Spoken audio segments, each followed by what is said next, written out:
for Brian and Charles. Is that the most freaking hilarious movie you've ever seen? I can't stop imitating Charles to Rachel by going front, front, front, front. Stop saying front. So please welcome our guests all the way from the UK, from the film Brian and Charles. We have the director, and I always forget, I know everybody's names, but I always forget them right at this moment. Director Jim Archer. We have the co-writer and the actor who plays Brian, David Earl.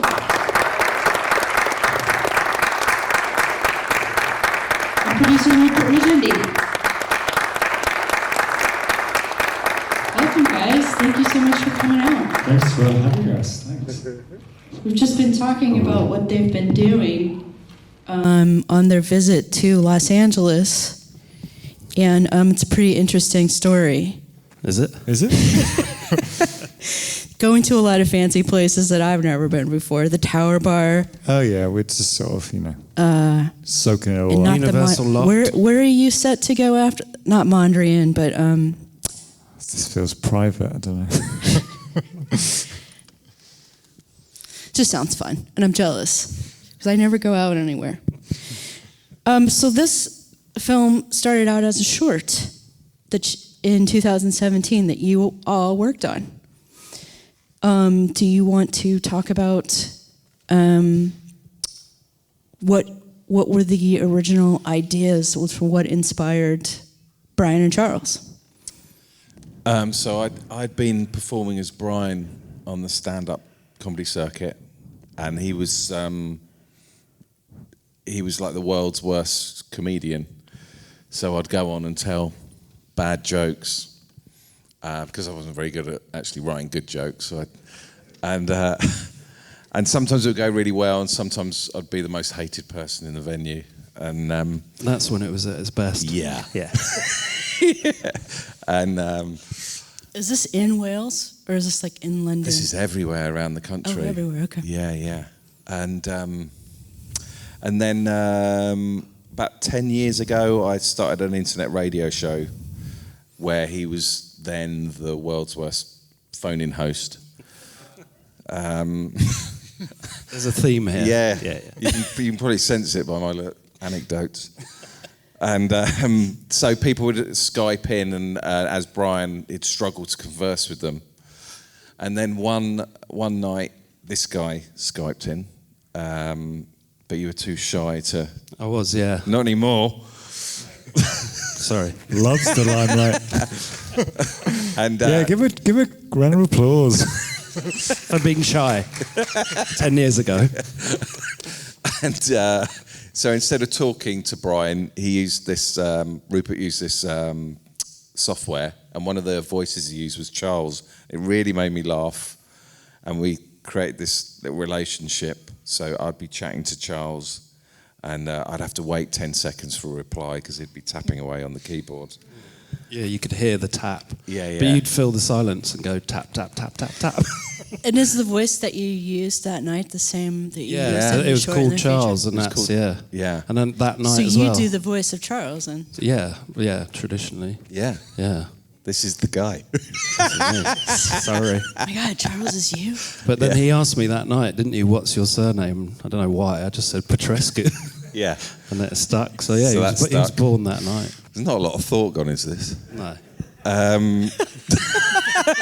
Genuinely. And then Chris isn't here, who's in the box, who's in Charles. He was listening one night and enjoying it and thought, I want to bring Charles to life, so I want to build this thing.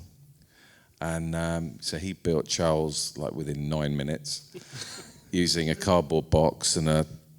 Am I talking loads? No, I love it. I feel I'm going You on. come alive. Yeah. I feel like it's a bit too much, but it's not. Go on, Jim, take over. No, I don't know. This is. I'm not It's here my yet. moment. Yeah. And so Chris bought this litter picker-upper and stuck it to the mannequin head. And then we did it live as a live show. Brian, Charles, with Rupert at the back voicing Charles. And So Chris plays Charles physically. yes. And then we sort of it come And to then the how was Chris involved with you lot? Because yours was like a one-man show. How did Chris get involved with? He was just a friend of ours, wasn't he? Sort of on the comedy scene, and yeah, he was a Would writer. you mind wearing a dryer around your waist? Yeah, A washer it's his around your idea. waist? He created it. Yeah, it's his. Yeah, he created Whenever that. he moaned on set in that box, you're like, so? Yeah, it was just a voice before that he decided to make it look like that. So it's all his fault. yeah. And then we kind of ran out of steam doing it live.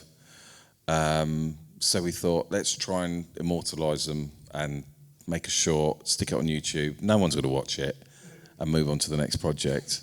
And then sort of people watched it. Didn't tell me that, but yeah. Yeah, Jim, can you make this short? No one will watch it. But we'd seen Jim's work, and he'd done some really No one's good... going to watch Jim's work. No one had seen Jim's work except us. And then that's when we got you involved, wasn't it? Yeah. We loved what you'd done. This whole Q&A is so inspiring.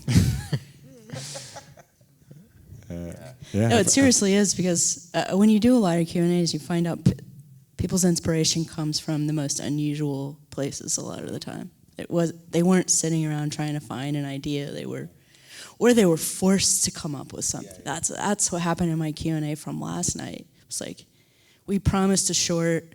I gave myself only 48 hours to do it. I did it, and that's how. Wow. Yeah. So you were forced into inspiration. What was that for? Marcel the show. Oh, I love that. Yeah, which we showed last night. Oh, cool. That's killed the room. Well, thanks everybody for coming. Thanks, guys. Go watch Marcel the Shell. So, do you talk about turning this into? How did you decide that you were going to turn the short into a feature? Did somebody approach you and want to turn it into a feature? Yeah, we sort of when we shot the short, we enjoyed making it, and we thought maybe it could be longer, but we didn't actually think anyone would want to see that, so we sort of didn't really think about it much more than that. So it wasn't until the short came out and it kind of blew up on the internet straight away. We put it on the internet straight away, and suddenly people liked it. And did the short play around at festivals too? It did eventually, yeah. But I've done festivals before with one of my shorts, and I just feel like the kind of process of doing that is a bit long and kind of unnecessary. And this sort of proved that point. It was just put it on the internet, and then you get a better reaction. We got a staff pick at Vimeo, and it all picked up on YouTube. So that was nice. But yeah, so it wasn't until Rupert, you sent it to Film 4. Yeah, I was working with Ollie Madden in a sort of TV show, and we literally just put it online that week, and I said, do you want to have a look at this? He was just about to go to Film 4. And then he sort of called us a week later. He said, do you want to do a script to this? I was like, okay. Yeah. So yeah, it was never planned. Yeah, it wasn't until he was like, I believe this could be a feature film, that we also believe that, I guess. Yeah. So turning this into the feature version, did you script everything out joke-wise that Brian and Charles say, or did you allow for some improv? Yeah, it was scripted, but there would be scenes where, I think this is right, where, for instance, where Brian takes Charles out to town and they walk out to the van, Charles wants to get in the front. I'm pretty sure there was no dialogue there. It was just... Well, we invented that on the day. Did we? Oh. Because when we had Charles was meant to sit in the back, and then we realised we couldn't sit him in the back because the physically back, impossible. No, it wasn't physically. It was like the back windows were blacked out, so we couldn't shoot through the window. So we're like, right, well, he has to sit in the front, but that doesn't make sense for the story because he's trying to take him into town and no one see him. So just literally we're like, okay, David and Chris just improvise a scene where Charles is adamant about sitting in the front. My favorite scene. Yeah, my favorite scene. And it was honestly so funny. Front. Yeah, I laughed so much doing that. So we did a couple of scenes where it was like fully improvised, but I guess also when we do it, we always do script takes. So you do the first take or two as script, and then just slowly, as it moves on, becomes more and more improvised as you sort of either feel like you've got it or you just play with it more. So how did you sort of come up with this conflict? Well, two things. How did you choose the device of someone's making a documentary about them, but we never know who exactly or why? So yeah, that question first. How did you decide on the documentary format, mockumentary? Well, we did it in the short. I never really questioned it in the short. It just sort of made sense for that story, 'cause sort of 10-page script. But like, we sort of thought about not doing it for the feature, but then we sort of realised how much you get from it. Like, especially for those first 15 minutes where Brian is by himself, and the sort of what you expose about him and his character by the way he sort of talks to camera and is lying to you, and is sort of he's saying one thing but meaning another. I just think that it just adds so much more, and also the sort of cinematically, like what we could do with it, like advancing the sort of mockumentary style and making it more like a modern documentary. But yeah, I've already forgotten what your question was. But well, the next question is, so what's a bit different from the short is that Charles is sort of it sort of becomes a coming of age tale. He's going through puberty. How did you come upon that idea of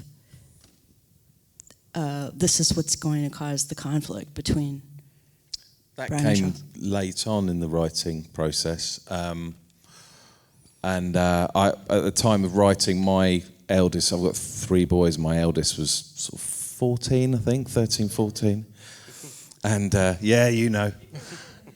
Oh, that makes sense. Yeah. All that dialogue. And unbelievable. yeah, like he was really embarrassed of me, which is fair enough. So are you, actually. No, absolutely. It's horrible. we're all embarrassed. Yeah, I know you are, but this is about my son. I'm actually very proud of you, just so you know. You're doing so well tonight. Thank you. He's very Got a little shy. clap there. And Your boys would be proud as well. yeah. So you had literal children, real children, going through the same things at the same time. Yeah, and there are scenes in the film that are absolutely taken from my own life. And my eldest boy, who's now 20, came to watch the premiere in London last Sunday, and like he would never have come with me 4 years ago, but now he loves being with me. And but he was watching it, and he was kind of leaning into me, going, "Oh my God, Dad, that happened to, yeah, I know, that's us, yes." So yeah, and hopefully that grounded the film and gave it some truth, and yeah. Yeah, that part of it felt very universal, of the rebellion against the dad figure of Brian.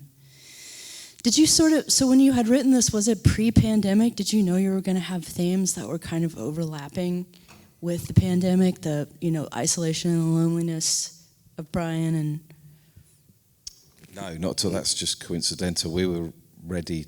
We were going to film, and then a week before. We were on the recce in North Wales when they announced lockdown, and so we had to stand down. So yeah, it's just coincidence.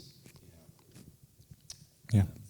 And we thought it'd never get made. Then we kind of thought this would be the first film they'll shelve. Yeah, And yeah, because like Channel 4 was like struggling. That was like in the news that they were like They were having to make culls because having of to make budgets and cuts stuff. and stuff like that. So we're like, well, okay, well, obviously they'll get rid of us first, and then do the actual good films. And then we were one of the first ones back up, weren't we? Yeah, we were. Like 8 like, months later. it was lovely actually. Like BFI and Film 4 who funded us, like BFI gave us like they gave just money to the crew who had to stand down, just gave them like 2 weeks pay. Just like they're a publicly funded company, so like hats off to government money. that's amazing. But yeah, so it was their belief in the film was kind of really heartwarming. And now it's BBC or Channel 4 that's going to become privatized, right? Channel 4, Channel 4. well, yeah, Up hopefully it's not. Up but for sale, yeah. yeah, it's up for sale, which is really stupid. One of you guys could buy it and then make it public again. Let's Yeah, see how this goes. That's See such how a this good. goes Why didn't we down. think of that? What is this word that Brian says? I watched it and I was like, that must be a Welsh thing that I don't understand because I'm not Welsh. Hoopla. Hoopla. Oh, do you know what?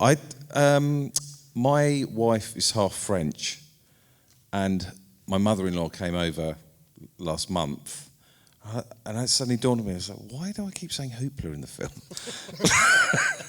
and she said it on the beach to my son. She went, hoopla. I went, oh, I've got it from you. I said, what does that mean? And what does hoopla mean? She went, I don't know. I've started using that with my kids. Yeah, it doesn't mean anything. It doesn't mean anything. It's like, let's go. It does. Get on with it. Yeah, it can mean whatever you want. Go on. Have you got a... Have I got an anecdote? Go on. Have you got a hoopla anecdote? There's an improv school called Hoopla. I don't know why. Yeah. I remember... what's that programme? Move on, sorry. It'll come to you in a bit. Heidi.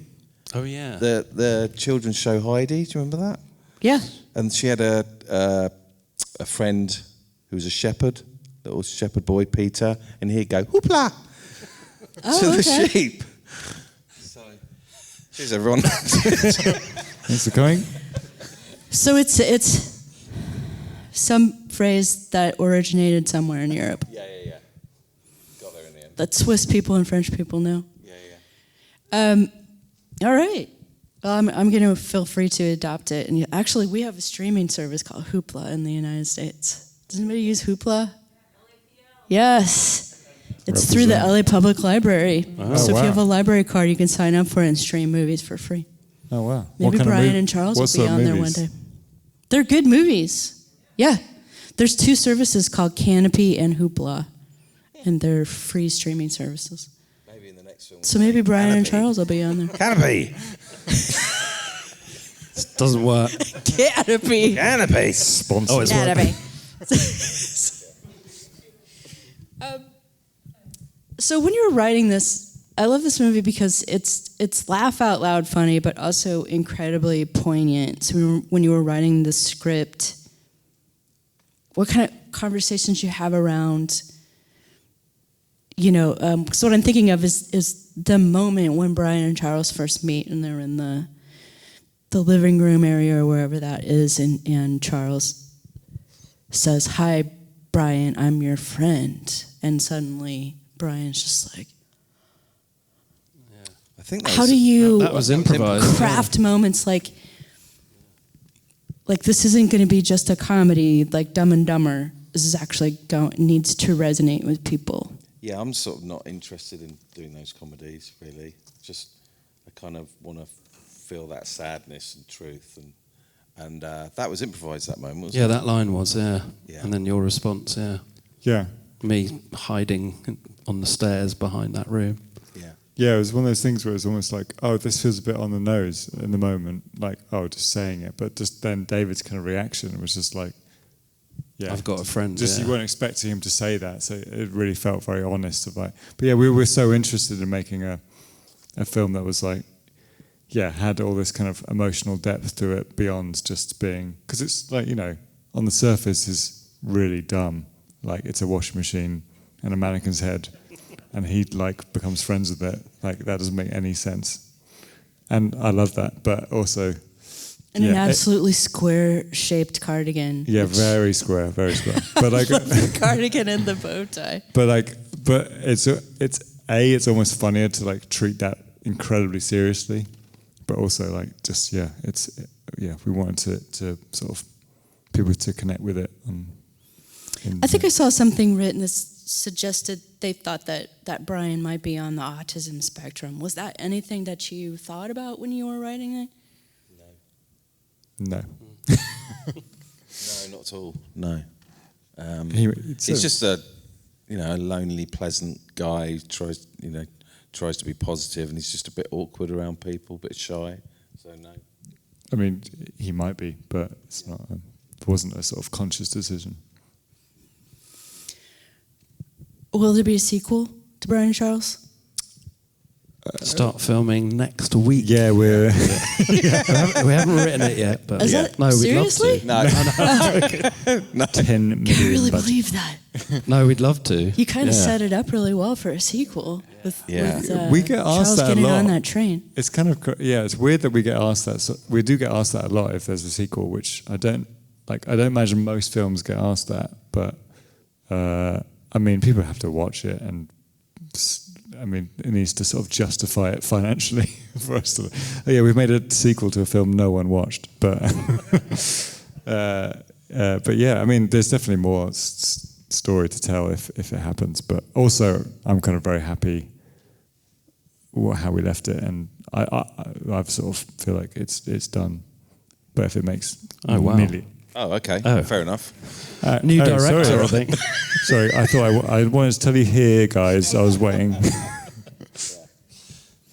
If you get a call inviting you guys for your next project to write something for the Marvel Cinematic Universe, Have we been? is that an automatic yes? If you got one. Oh, what? If we got If you asked? got one. I don't know. I don't think I'll be very good at that. I don't really watch those films, but I think I'll be good. If there's What- someone in the what would audience your like, who what wants to maybe hire me to direct one, mate, I don't know. what would your character be called, David? Ooh, I don't know. I don't think you can make up your own character in the Marvel universe. I think If you're it's pretty- writing it, you can. it's sort of Write canon yourself then. in. Mr. Buttons. Mr. Buttons. Yeah. Doctor Strange, call Mr. Button. Well, thank you so much for coming. First of all, thank you so much for making this film, which I saw it in Sundance in January, and I really needed a film like this to like lighten me up and just make me love life again. So thank you so much for making it. Thanks for enjoying it. Yeah. And when's this come out? Tomorrow. Tomorrow. Well, please give a hand for Brian and Charles and our guests. Thank you for coming. Thanks, guys. Thanks very much. Thank you.